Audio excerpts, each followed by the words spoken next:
राम राम भाई सबको। अगर आप मेरा चैनल देखते हो तो आपको पता होगा मैंने एक वीडियो डाली थी अंडे के ऊपर कि अंडा वेज होता है या नॉन वेज। तो देखो, अंडा नॉन वेज होता है चाहे उसमें से बच्चा निकले ना निकले। तो उसी में एक बंदे ने कमेंट करा कि तुम अंडे की बात कर रहे हो हिंदुओं के, लेकिन तुम्हारे धर्म में तो बलि प्रथा होती है। तो देख भाई, मैं इतना गारंटी कह सकता हूँ, ना तूने कोई वेद पढ़ा होगा, ना पुराण पढ़े होंगे, ना तूने भगवत गीता पढ़ी होगी, ना पूरी रामायण देखी होगी, लेकिन तू ज्ञान पेलने आ गया यहाँ पे बलि प्रथा का। तो उस बंदे से मेरी थोड़ी सी डिबेट हो रही थी इसी बात पे कि बलि प्रथा सही है या गलत है। तो उसके बाद उसने बोला, अगर बलि प्रथा गलत है तो राम जी के पिताजी दशरथ जी शिकार करने क्यों गए? तो देख, वो शिकार करने गए, लेकिन कभी उन्होंने बलि प्रथा नहीं करी।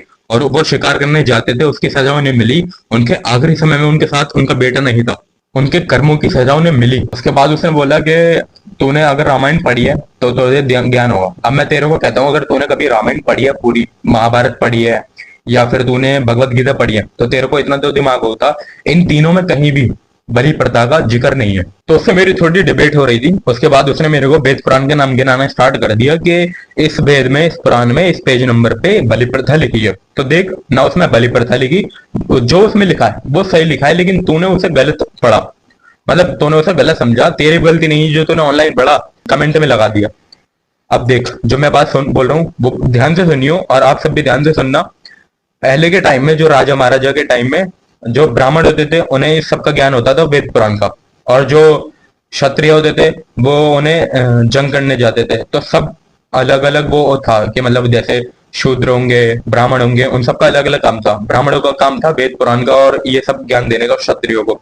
तो थोड़े से लालची, मतलब सबको नहीं कह रहा, जो अपने फायदे के लिए ब्राह्मण गलत ट्रांसलेट करने लगे, हर कोई नहीं, लेकिन थोड़े थोड़े ब्राह्मण गलत ट्रांसलेट करने लगे हमारे वेद पुराण को। उसके बाद वही गलत प्रथा अब तक चली आ रही है, लेकिन हमारे वेद पुराण में नहीं लिखा। तो कुछ ब्राह्मण थे, मतलब सारे ब्राह्मण नहीं, कुछ ब्राह्मण अपने फायदे के लिए वेद पुराणों को गलत ट्रांसलेट करने लगे, जिससे उन्हें ज्यादा पैसा मिले। क्योंकि अगर वो राजा को बताएंगे कि इस जानवर की बलि देने से आपका ये फायदा होगा, तो वो उसे और खुश होकर ज्यादा पैसे देंगे। इस सबसे फिर बलि प्रथा चलती हुई आ रही थी, लेकिन हमारे वेद पुराण में कभी भी ये नहीं लिखा था। और अगर हमारे वेद पुराण में बलि प्रथा होती तो राम जी, कृष्ण जी, इन सब ने क्यों नहीं करी, ये बताना मेरे को कमेंट में। और जो मैंने बात बोली उससे अगर आपको जो भी समझ में आया हो, आप बताना कि मैंने सही बोला या गलत, हमारे धर्म में बलि प्रथा होती है या नहीं। जय श्री राम।